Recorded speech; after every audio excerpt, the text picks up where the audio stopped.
got to the airport, I didn't travel with a pistol via plane. I did it via car. You know what I'm saying? That's right. She started cutting it and styling it, and I looked at the woman and was like, everybody in the salon, it was quiet. The other stylists was just, the stylist looking at their client, the client looking at the stylist like, I don't know either. I knew, I said, oh, what it looked like. She turned me around, I was like, oh, this finna go crazy, man. Bro, I woke up that next morning. It was so gone. many followers, and yeah. You were dark and lovely. By way of reality TV, I allowed people to watch me grow. Wow. I allowed people to watch me fail. I allowed people to watch me cry. I allowed people to watch me not know what to do while the people are watching me.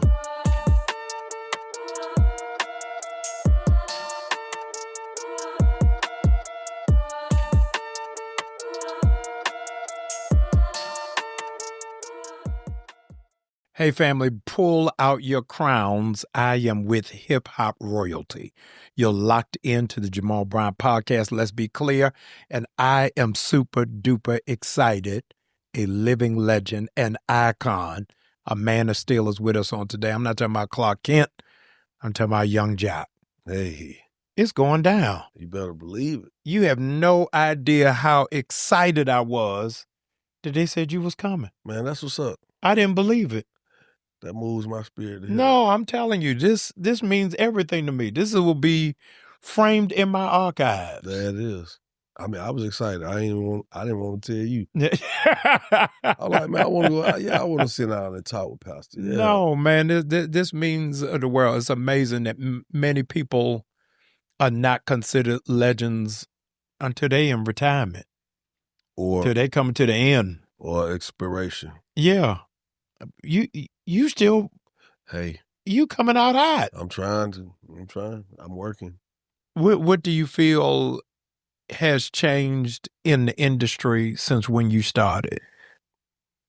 We have to probably be a little more direct. Which industry? Oh, yes. This man is a Renaissance man. It's music, television, movies, business. It doesn't stop. I'm in hip hop. You know, it's interesting. I brokered a deal for this young lady that I did a deal with, and I remember going in and negotiating her deal for her at Atlantic Records. We get the deal done. You know, people were only offering her $300,000. I went in. I went for the gusto. I went in and negotiated for, like, you know, for somebody who just got one song out. Right. I went in and got a $1.2 million. Wow. Up front. And it was a pretty simple process to me because in my mind I felt I knew the business. Right. And I remember talking to her. I don't even have to disclose her name. And I was trying to give her some words of encouragement. She said, you don't even have to work. You don't even have to tell me because you so far off. I said, well, what do you mean? She said, the business way different than when you was in it.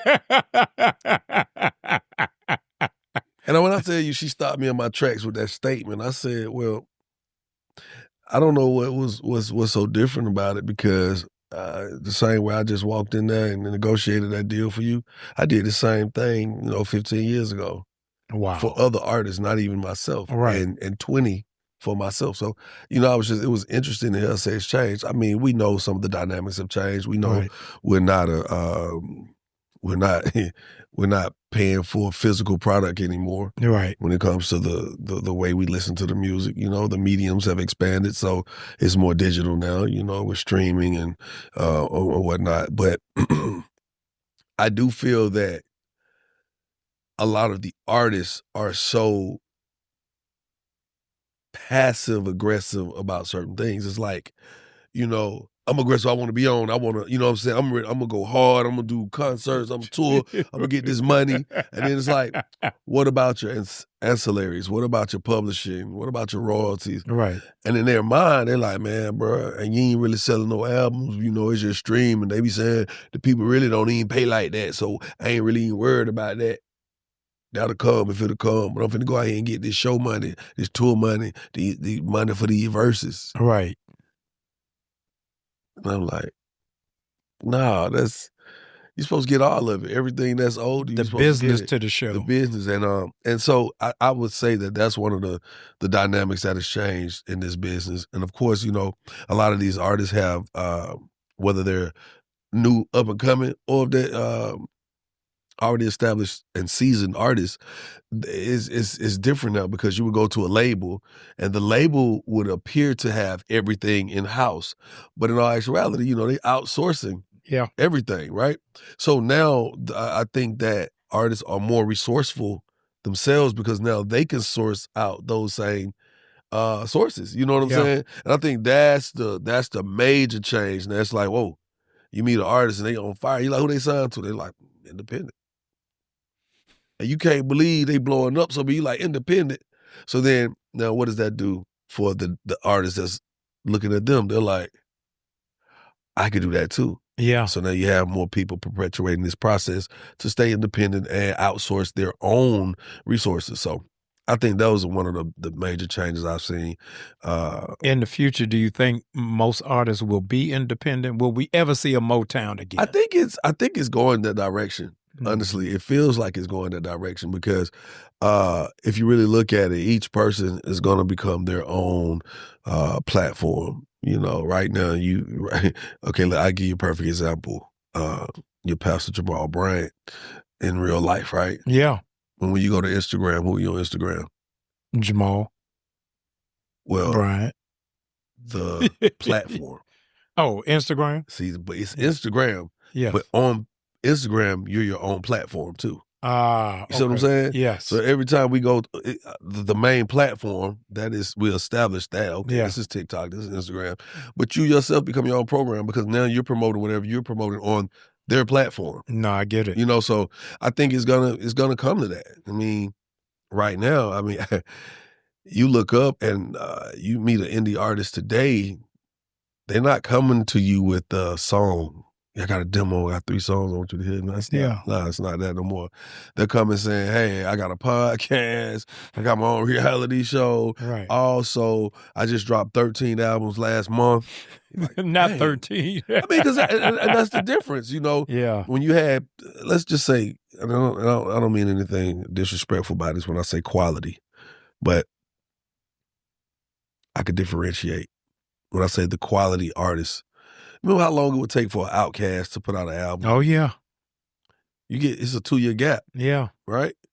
But when they come, it was such a quality product that little, what appeared to be a hiatus, it wasn't a hiatus because they was working to deliver, to redeliver, right? Right. You appreciated it. You didn't mind it. You know, that added to the whole mystique of what are they coming with. Right. Now, let an artist go 2 years without dropping an album. These kids, it's like, oh, he fell off. Yeah. So now it's not, oh, we're not waiting. We're gonna do a 6-song EP, come back with a mixtape, come back with an album, then we're gonna turn around and drop it. And you'll look up and it will, although it sounded funny to say 13 albums last month. Right. Right. But I mean, projects be coming. So why is it for hip hop is the only genre where you gotta have a secret ghostwriter?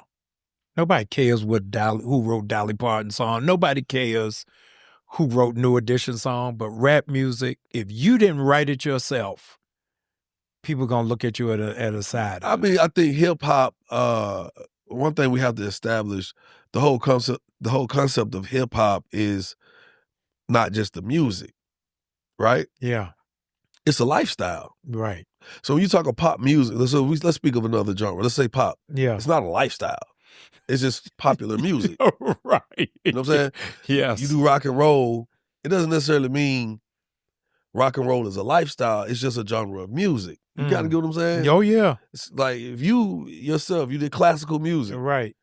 It's just I'm not like classical he music. living a Ain't got classical lifestyle. Right. Nah, it's just your genre of music. But with Right. hip hop, it is a lifestyle. Mm. It's a culture. So I think what happens is you're more. It's almost like a more direct connection to your audience, your fan base, because these are people you're basically telling in our music. We're talking about what the person next to us has seen, gone through, lived. Right. Themselves. Just even if you're saying it's you, somebody can relate to it. You can relate in other music too. But I think what happens is, as we're saying we're doing things in our music, people want you to stand on that. It's a level of credit. The credibility has to be uh it has to line up with the music. No. You know what I'm absolutely. saying? Yeah. So when we find out that someone else wrote what we think are the most realest thoughts we ever heard in a long time, and it's like, oh, so these ain't really your thoughts. Right. Who are you anyway? So you didn't really mean that line when you said that? Right. That because sometimes all it takes is a line. Mm. You know what I'm trying to say? Yeah. You saying it. It's just one of those things. So once I feel like that didn't come from your heart, that didn't come from your struggle, show me the ghostwriter. That's the real MVP. That's how our culture sees it. Yeah. And it's kind of crazy because at the end of the day, if you're looking at it as just music and an art form, I think people don't mind. Because of how steeped you are when you listen to an artist. Do you know if somebody's written that for them? If you know them, can you sense that? I'm gonna tell you something. For a long time, we couldn't. But here's what's different now. We have the world of podcasting. We have the world of content. We have the world of open dialogue. You understand what I'm saying? Yeah. Having open dialogue. Once we get a chance to sit there and examine and go through who we talking to, somewhere in there you know what's real and what ain't. People start picking because something in you subliminally, that subliminal realm picks up. It's a frequency. It's like, like, wait a minute. You look around the room like, did anybody else see that? Right. And once that starts to happen, then people start to question the character of the artist that they choose to listen to. And then they start to think, like, you know what? He ain't as real as I thought. And then it's ball game after that. Hey, man, hey. Ain't it, once that authenticity card is revoked, it becomes a true you can't nosedive. you can't reapply.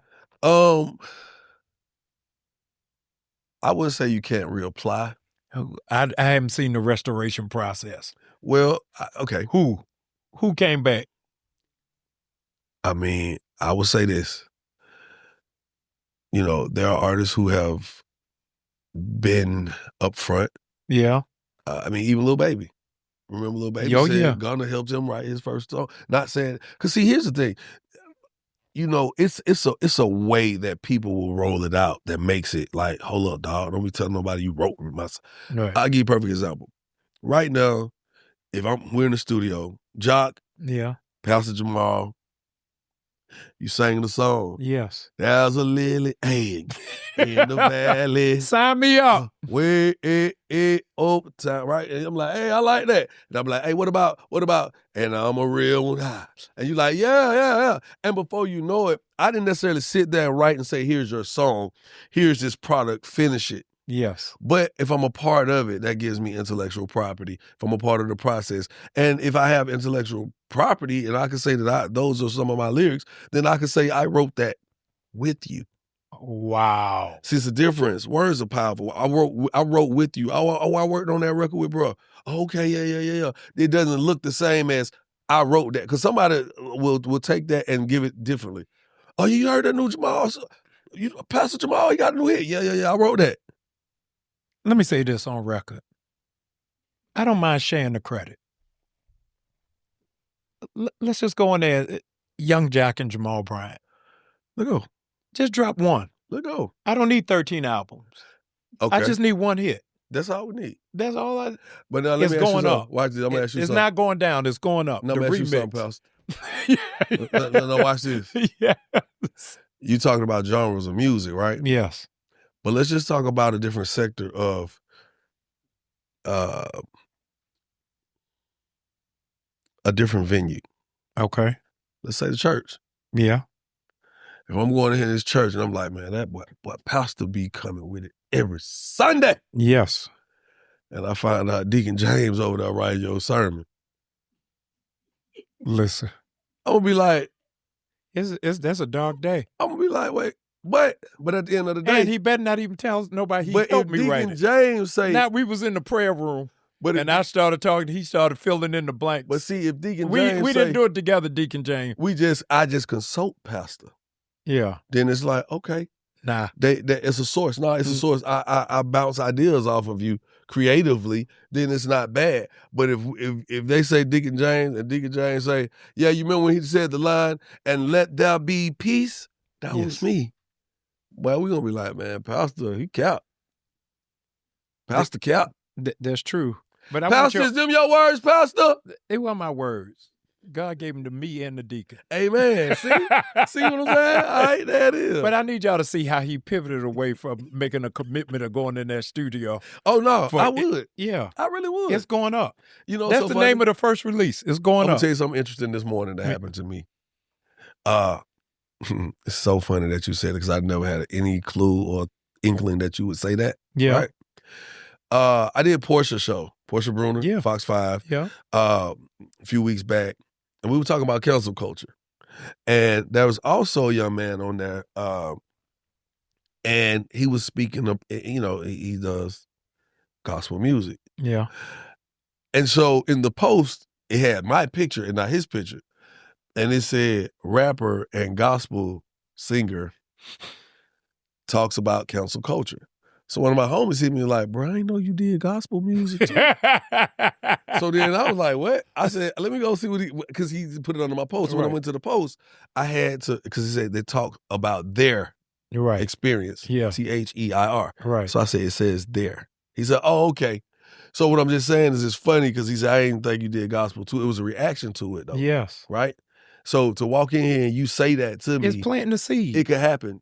It's planting the seed. It could happen. That's what I'm saying. It's going to happen. Yeah, it could happen. 2025. Yeah. It's going up. Because I had an incident happen like that yesterday. I'm gonna follow my heart. When God tells me, I had an incident happen like that yesterday. I was telling a story on air about Miss Katie, Miss Helen, Mr. Junior. I got in trouble for throwing some eggs at the dog next door. I hit the dog with the eggs. And when the eggs done dried, the dogs couldn't move because I hit them with a whole family pack.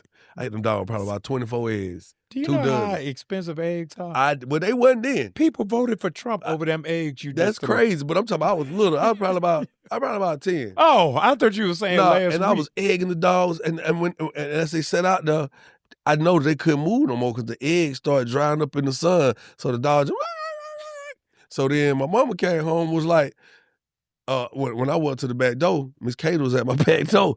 I was like, why is she at the back door? So they done seen these eggs and the dogs, and she trying to figure out, and I said, it wasn't me, it was Doug. So we went down to the little Doug house. Doug, his mama came out and said, he ain't even been out the house. So they turned on me, so I got like 4 woofings in one right down the spot, right? And now the moral of this story is to correlate it back. You ready? Yes. You ready? Yes. And where's little Doug? He's around. Okay. He around. So here's some, so I'm gonna correlate it for you. I go in my DMs on Instagram and I go to requests. Then there are hidden requests. A childhood friend of mine who is the grandson of Miss Katie, who I just talked about, have been trying to reach out to me because they all passed. Wow. And he had pictures of us as kids. I have not seen this man since I was like 10 years old. Yeah. And so what was the odds of me opening my DM yesterday, right after I told this story about Miss Katie, and open it up, and that was him giving me the news about Miss Katie and sending me that picture. Wow. So just that fast, the way someone said that in my DM about me doing gospel, and I walk here today, and then you make a mention of that, because I ain't thought nothing about that, to keep it under with you. You thought about what? Doing no song with you. Yeah, we hadn't talked. We ain't talked about none of that. Yeah. It's going up. Yung Joc and Jamal Bryant. I'm telling you, it's going all the way. It's going up. Yeah. On the rough side of the... Okay. No, we got to work on it. Okay. We're going to work on I was it. just letting you know that I know some songs. Yeah, I I'm wasn't grateful. trying to make that one. Now, that song he just sang came out when he was 10. That was when the dog got beat by that. We need something that's been on a CD. That's still on a record player. Come on, that was out with James Cleveland. We got to give you some up to date. I got to ask you this. Talk to me. Do you regret reality television? No. You don't? No, hell no. Excuse my language. Yeah, Heaven, no. You don't think that has become too intrusive? No. Tell me what you enjoy about it. What I enjoy, okay, I'll give you something interesting, right? Just I didn't know you would do some music. Yeah. Like, Jamal, he do music? Yeah. So I say, yeah, I do some music, right? Yeah. So when I was introduced to reality TV, so many people was like, huh? What he gonna do on that? Like, what he gonna do on reality TV? Right. Nobody knew my sense of humor. Nobody knew my level of compassion. Yeah. You know what I'm saying? Yes. Certain things no one knew until that door was open for me. And also once that door was open for me, I think the world was able to see me in different lights, different trials and tribulations, Right. going through it all. Now, if I could sit here and watch you go through the process, you know, we just sit outside and we see butterflies. But if we really watched it from the minute it was a caterpillar to go into its cocoon, metamorphosis, and then come out as this beautiful butterfly, Right. we would appreciate the process even more. Then when we look at that butterfly wouldn't just be a butterfly. We would feel like we are connected because we watched it grow. You understand what I'm saying? Yeah. It's just like you being in the pastor and you being in the pulpit, and as a child you seen from the moment he was born, his christening to now he to 14 or now he and 18 graduating high school or going to college. You're gonna feel even closer to that person because you watched them grow. And so what I learned is by way of reality TV, I allowed people to watch me grow. Wow. I allowed people to watch me fail. I allowed people to watch me cry. I allowed people to watch me not know what to do while the people are watching me. Yeah. And I feel like it allowed people to grow with me. Yeah. And that's why when you sit back and say, hey, the Renaissance man, that helped that helped prime that. You know what I'm saying? I feel like it was a catalyst of sorts because I was able to take that and say, hey, look, love and hip hop, when I do my green screen, I want to put on a button down and a blazer. They're like, we don't care what you wear. I was like, they're like, but why you want to do that? I said, because if people could see me hosting, looking clean cut and dressed appropriate, then maybe it can open other doors for me. Wow. Wow. And I kept pushing that and I kept pushing that. And I said, I don't know, some other kind of industry may accept me because they'll see that, hey, not only can I clean up, I could clean up my act. And so that's how I ended up going into radio. You see what I'm saying? Yeah. Yeah. And then, so even now, it throws people off. Big artists who are on and popping right now, they be scratching their head when I'm hosting their concerts. And I'm dressed up and I'm clean. Right. And because in my mind, I'm coming off kind of like a baby Steve Harvey. Right. Right. I watched it. There's a blueprint. If you could watch, say, oh, okay, he could make you laugh. He could make you cry. He could talk some sense. And he could talk a little nonsense too. You are very whole. I don't even want to use wise. I don't want to use seasoned. You speak with the language of somebody who has complete self-awareness. Yeah. And a model for men to not excuse yourself, but to embrace yourself. Right. And it's refreshing. I appreciate that. No, really. It's a rare commodity. The pressure of being a Black man in America by itself is overwhelming. But to be a Black man who lives in a fishbowl, surrounded by fishermen, is a whole different weight. To live 10 years plus in public life, how has that impacted you? All right. So I'll give you I'm gonna put in context. All right. And let's say I didn't go to reality television, right? Yeah. As you said, it's been a decade now. So if I came out in, it's going down. My debut single actually dropped in 05. No way. So this is my 20 year. This is my 20th anniversary. No way. Right? Now, I'm going to give you this. Pause. What was the award show that you came out on to sing that? BET. Let me tell you this. The only night, BET Awards. the only night bigger than that was the BET, was the Soul Train Awards when Jodeci came out. Yeah. That's the only night that rivals that night for the culture. When you came out for the BET Awards singing that song, we won't talk about who else was on the stage. You came out. That's all that matters. When you came out, everybody's phone blew up. Hey, I'm going to keep it 100. I was scared. We couldn't tell it. Let me tell you what I was scared of. What? You know, you go to award shows, you sit in the audience. Yeah. And you in the audience with other artists and seat fillers, right? Right. And I was like near the end of the show. Yeah. And I'm watching some of my favorite artists, and this is my first time at a real award show, and my favorite artist coming out, Pastor. And I'm like, and they song dropping, I'm like, and the crowd ain't doing that. The crowd just chilling. I'm like, if y'all ain't moving y'all for ain't them. lit, I'm like, oh, they ain't gonna do nothing for me then. Right. Because this such and such, this whoop-de-whoop. Right. So when I came out and when those people, I was just like, hey, I'm gonna just give it all I got. But when that mother said, this a nitty beat. When the people, when I could feel the album. Oh, yeah. Move. When they stood up, I was like, oh, it's on. Yeah. It's on. Yeah. Because I was amongst so many peers and so many veterans and seasoned artists and talent. I just didn't know. But like I was saying, back to that, 10 years removed, 20 years removed from when I dropped, right? Yeah. But let's just go back 10 from the decade of being on TV. So that would have been like 10 years, right, from when I dropped. You're right. And what we have to realize is, in a 20-year span, as I go into places where people congregate and gather to, hey, watch an artist, right, it's going to rotate out after a while.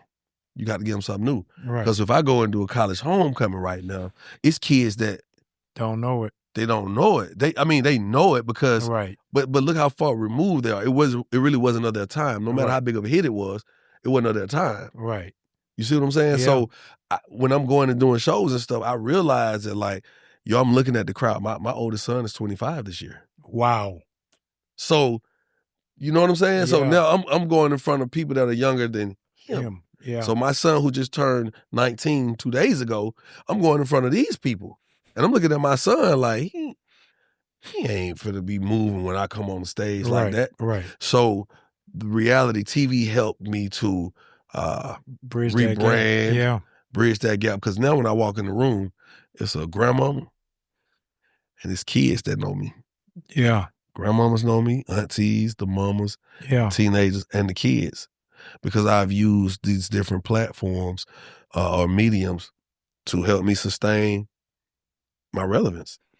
But then with pressure, public criticism, what I call keyboard gangsters, who want to speak on the direction of your life, the decisions that you make. Do you ever want to be like, man, let me just go in the underground? I'm sick of this. I don't. Wow. I don't, because I'm just a different breed. One thing I can say, I had my mother and my father in my life. Yeah. And both of them, my mother was a Taurus and my father is a Scorpio. So kind of two fire signs, you know what I'm saying? Just when I say fire, just like they ain't not playing with you. And in regards to them, like they both showed me how to properly stand in the face of adversity. Because I was a jokester. Although I was a jokester, I was a straight A student. Wow. So imagine on one side of me, I got all the bad kids who don't really care about nothing going on in here. And on the other side, I got all the kids who definitely going somewhere with their life. And I'm able to mix in the two because I'm silly. I will fight. right? Right. That was then. I changed my life. But Yeah. I got suspended a total like 36 times. No way possible. Yeah, I went to 9 schools, 3 elementary, 3 middle, 3 high, because I was always getting, kicked out, Right. having to go, I'd stay with my mom on the west side, Right. get kicked out over there. You got to go stay with your daddy. Shoot, and I'm on the south side. Hey, man, I'm about to see you back over there with your mama. Right. So I'm getting this mix. And coming from the west side, it was kind of hard times over there, right? Yeah. In Atlanta public schools and going to Fulton County, the south side. Yeah. It was more kind of like middle class, you know what I'm saying, for us. And so I was getting a good balance. And so I was always somewhere new with some people I don't know just yet. Right. So, you the new kid to come to school, somebody tested you, somebody trying you, somebody going to criticize you. But I was a jokester. So if you lay one on me, I'm going to lay 3 back. Mm-hmm. And I'm talking about words. Right. I've never been scared to say what's on my mind, but I never come from a malicious place. Just don't play with me and I won't have to go there with you. You know what I'm saying? No, absolutely. And I mean, for real, because I'm real chill. I love people. Yeah. I don't want no smoke or none of that from nobody. I'm the easiest going guy ever.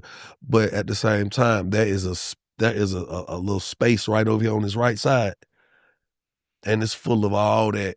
Yes. What they say, all the smoke? Yes. Full of it. But I know how to contain and I govern myself accordingly. What is the public thing you've done that you regret the most? The public thing I've done that I regret the most.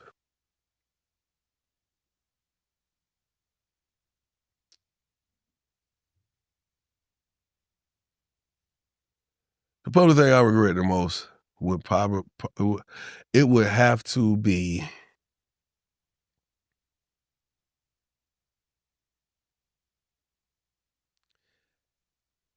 but I don't regret it the most. Well, I say the public thing I regret the most is forgetting I had my firearm in that Gucci bag in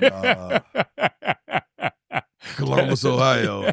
Yeah, that'll do it. Well, it wasn't Columbus, it was Cleveland.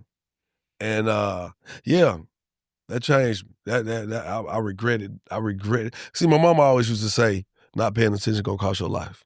She used to say that, and I was like, man. So I took a trip to Cleveland because I had a show. Yeah. We drove. The night before, I went to an Outkast party at Stankonia Studios, and I was in my Ferrari. Ferrari don't have a glove compartment, but it's got a little space between the seat, this particular model. And I had a 5.7 F&N, and it would not fit. So my laptop bag was there. Security was outside, so I put my pistol and my firearm in the bag. Yeah. And I never had put that in that bag, and I never checked. So the next morning it was time to go, get on the road. Grabbed it. I never checked the bag. I just was, I knew that I've in my mind, I had put my gun up. It was secure. Right. And I never thought to recheck that again. And the only reason I was taking this bag because my artist at the time had just did a photo shoot. So I was taking the laptop so I could show him his pictures because I'm waiting for a big call from one of these labels. I get the call. While I'm on the road. Right. I'm like, dog, I got to fly back. Right. I got to go take this meeting on your behalf. Right. Y'all take me to the airport. Right. I got to the airport. I didn't travel with a pistol via plane. I did it via car. You know what I'm saying? That's right. So when I got in there, I wasn't thinking it was late. We had come from my party, was drinking. So we get to the airport, and I just seen everybody, oh! Like, man, I looked back, and everybody was backing up. Police was backing people up. And I was like, what's going on? Is it a drill? I'm at the line. It's me, a lady who looks like she's Middle Eastern. So jeez. Now this is the secret. I'm like, there's like, oh, it's the bag, that bag. It's her bag. I'm like, so the dude back there, he panicking. I'm like, well, why y'all ain't moving me? Why I gotta be close? If it's a bomb, I don't, my mind start going. And then they start questioning her. I was like, can I go over there? They were like, all the police had their hands on the gun. Like, what the hell going on? Jeez. And next thing you know, when they pulled it back, she said, oh no, that's just not my bag. I was like, oh, that's my bag. It's going down. Oh, no. Yeah. Here it is. And no was not the word you said, but Here go it ahead. 2 days before Christmas, dog. I'm like, it's going to cost me. And it did. Wow. It cost me a lot. I lost a few endorsements. Wow. I lost some really big gigs, corporate gigs. You know, and it didn't really tarnish my image, but it kind of just still put me in that basket over there. Oh, this is another, Right. It's another rapper with a gun charge. Put him in the basket. I didn't want to be compartmentalized with that, but you know. Did you get out for Christmas? Yeah, I got out for Christmas. You ready for this? Yes. I done got out for Christmas, right? The attorney done came, so we had an attorney. My attorney knew an attorney that I knew. Yeah. Because he was from Cleveland. He had an attorney that he knew. So I get with that attorney. That attorney tells me, yeah, man, me and the judge, we frat brothers. I'm like, okay, cool. He's like, yeah, man, you want to fight this charge? 30,000. I'm like, 30? This ain't a murder charge. 30? He like, yeah, to retain me. I mean, that's what it's going to cost you. So 2 days before Christmas, send it right to him. Hey, wire, right? Jeez. I get out, I fly home. He tells me I don't have to come back to court. He's going to go for me. I'm like, you sure? He was like, that's why you paying me the big bucks. I'm like, cool. Go home, enjoy Christmas with my family, my kids, my wife. I have a great night. I go to bed. I'm snug in the bed. Boof. Door kick go, boo. Joc! Mama, what? I'm naked. I'm like, whoa, mama, what? What's going on? First of all, I don't know that we want to know you sleep naked. What I'm saying, but I had to cover up. I'm like, because my mama busted in the room. I'm naked. I'm in the bed. Like, what you doing? Knock. Why you not knocking? She said, they saying you a fugitive. She grabs the remote, turn on the TV. Bro, when I say she turned the TV on, turned right on to me in the courtroom. Wow. And they showed me, when I got arrested, but then they showed my attorney in the courtroom talking about some, well, Your Honor, he had prior engagements for the holidays. I just said, what? If you don't get your client in here right now. Good grief. Did you get the 30 back? I need a rebate. Guess what's crazy? What? When I got up there, I had to retain a whole new attorney because I definitely wasn't going to know him no more. Right. So he done played me. So I had to bust down another 20. So that's $50,000. Right. You got to get Eagle prepaid legal. Hey, good plug. You by need the way. Legal Shield. Great plug. But look, I had to get a new attorney. And because I had to do that, my sister's an attorney. Oh, wow. So my sister said she's going to fight it. She went and got me my $30K back. Did she really? And got him disbarred. No way in the world. I didn't want him to get disbarred, but he was playing with me in the situation. Like he wasn't even a criminal attorney. He was a real estate attorney. We didn't know that. He told us he was a criminal attorney. Your sister, Johnny Cochran. Oh yeah, no, yes, boy. Hey, wow. Ooh, that's one. She's been one of my sister's like my 4-leaf clover. Wow. Oh, that serious. Yeah. I'm sorry, Pastor. It's just open dialect. No. No, that's good. Listen. Oh man. I'm in full blown pre-midlife crisis. I can't. Why is that? I'm going to tell you. I have to have a conversation on what happened, what was in your mind in the permed hair phase. Because I can't even grow my hair out that long.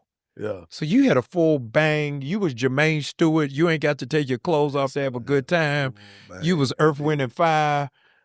What happened? What was in your mind to say, I got to do this? So I've always been a jokester. I've always been a jokester. Yes. But I didn't let the world know that I was a jokester through my rap career. Right. People didn't know that because I came from nothing. So to get on, I cherished that. So that's why I wasn't late for no shows. Right. I didn't never miss flights. Wow. I never miss shows. So promoters always was like, boy, you're going to be around for a minute. Cause boy, you easy to work with, you're smart, and you know how to go, and you crank the crowd up, and then you go handle your business. You ain't no headache. You ain't in here drunk, too high doing none of that. Nah. So I knew that. And so basically I never let the world see that playful side of me. Right. Because I wanted them to take me serious. And it was just one of them days, Mona Scott hit me and asked me if I wanted to go on Hip Hop Squares Ice Cube show. I was like, sure. She was like, hey King, wear your crown. I was like, for sure, for sure. I was like, wear my crown. I said I should do something. I should wear a crown. Then I was like, nah, that's gonna be. I said, you know what I do? I do my hair, the white boy hairdo, and go and press it out and go on there and have everybody talking. You mission and accomplished. I did it, but I ain't gonna lie to you, bro. Soon as I looked in that mirror, I was like, yeah. Everybody in the shop was looking like, it's so funny, man, because the shop was full. When she went to pressing my hair, people thought she was gonna braid it. Because you know, a lot of times when cats get the braid, they press their hair and then they braid. Right. So nobody was looking like, they was just like, oh, he getting braids. It's all women, all the way down. But when she started cutting it and styling it, and I looked at the woman and was like, everybody in the salon, it was quiet. The other stylists was just, the stylist looking at their client, the client looking at the stylist like, I don't know either. I knew, I said, oh, what it looked like. She turned me around, I was like, oh, this finna go crazy, wow. Bro, I woke up that next morning. It was so gone. many followers, and yeah. You were dark and lovely. Yeah. You just needed a box. You needed a picture on the box. That's it. But you know, they put me on the perm olive box. Yes. Yeah. You know yeah. But what it did was, I'm gonna tell you what it did, Pastor. It showed people that individuality is key. Mm-hmm. Don't be afraid to be who you are. Yeah. I think self-expression is very valuable, and it should be deemed as valid in your approach to letting people know who you are. Yeah. And I looked up, man, and you know what it was like? It was like, you know how they say a comedian will tell you a joke, as soon as you laugh, they throw the truth in your mouth? Yeah. Oh, that was a little truth in that. Right. That was kind of like what it was. Wow. It was a statement of sorts. It was like, hey, I can get y'all to just say, man, he ain't a threat. Give him a pass. Right. Because at that point, I knew nobody else would be in that lane with me. Nobody. And anybody who's trying to guard their lane is gonna give me a pass. They like, oh, bro, he ain't even, I don't know what he on. Let him through. Right. And when they let me through, my money started tripling and quadrupling. Wow. Yeah, because people wanted to see the hair. People wanted, like, is this a clone? Is this Joc? Like, what? Right. And here's the thing. I did it for a year. I did 12 months. And the crazy part is, whenever I got booked, if I went somewhere and my hair wasn't pressed like that, yes, or if I wore a hat, the promoters was upset. Really? The women would be like, where's your hair? I want to see your hair. Where your hair? And I was like, but I thought it was a funny thing. I thought y'all laughed at it. Right. But it was, at that point, they hadn't bought into it. They're like, you sold it. Because you notice everybody was talking trash. Yes. I never got upset. I never talked bad. I laughed with them. I think that's one of the hardest things for us as humans to do. It's true. Laugh when people are laughing at us. No, that's true. Because once I realize you're laughing at me, my laughing's going to stop. That's the natural concept of how it works, right? Yeah. You be like, ha ha, wait, you laughing with me or at me? Mm-hmm. You don't look like you laughing with me. Now you're offended. Right. Laugh at me. Keep talking about me. By the water cooler, talk about me. When you pillow talking, talk about me. That's it. When you just sitting there and that come across your screen on your phone, talk about me. And that's what I did. Because I remember hit his Luda on, I don't know which Fast and Furious it is, but you know the boy checked strong. Yeah, it gotta be. McDonald's booked him, right?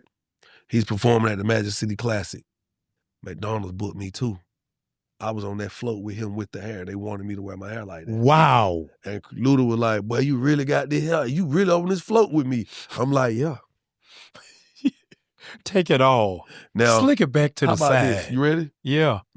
We made the same amount of money that day. I had to do a little more. But we made the same amount of money because not only did McDonald's book me, you ready? Yeah. Ford booked me. And so where you caught was it Miller Jean? Not Miller Jean. What's the beer name? Miller Beer. Yeah. Genuine Miller Draft. Yeah. Yeah. The company. So I was on 3 stages. I was on McDonald's stage where it was a float. So Why'd you cut it then? Why'd you cut it? It ran its course. Okay. You are authentic than creative. Yeah. You are creative that you embrace several different dimensions of yourself and you will explore areas that are outside of your comfortability. Yeah.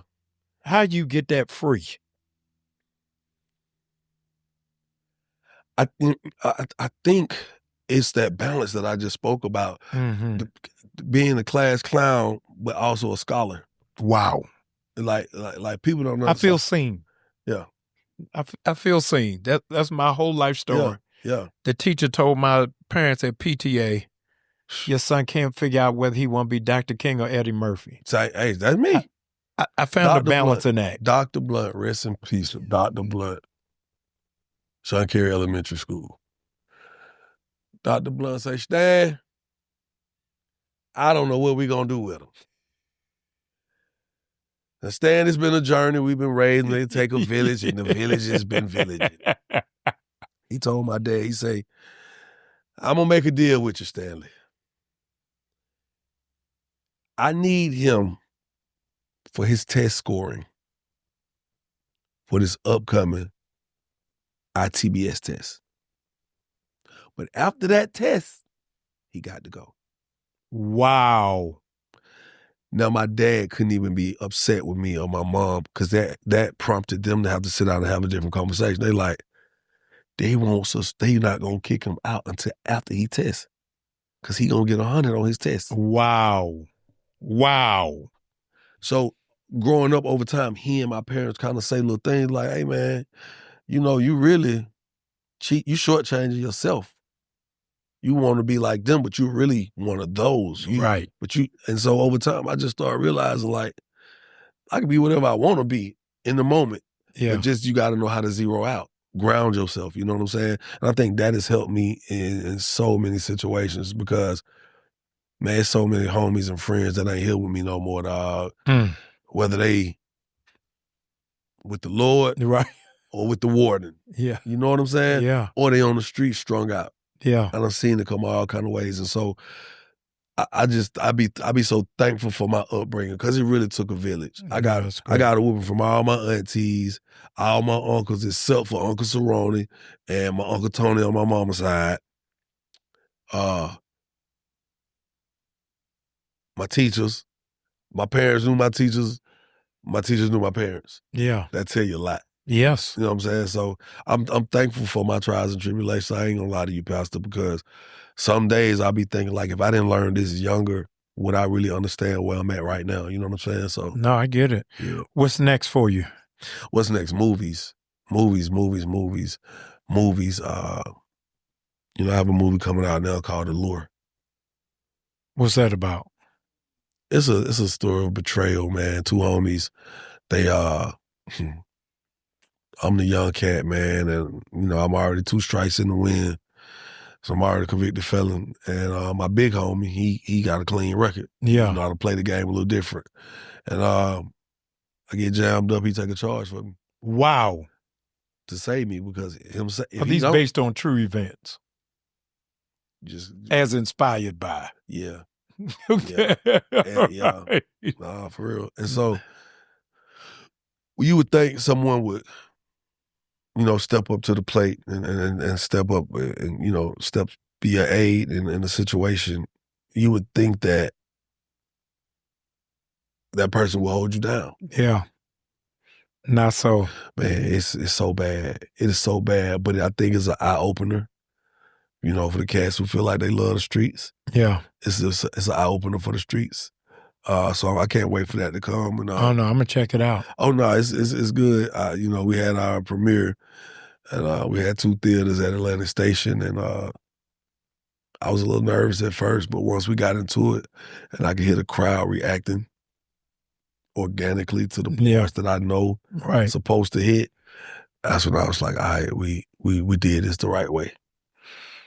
Movies, acting, reality television, radio, music.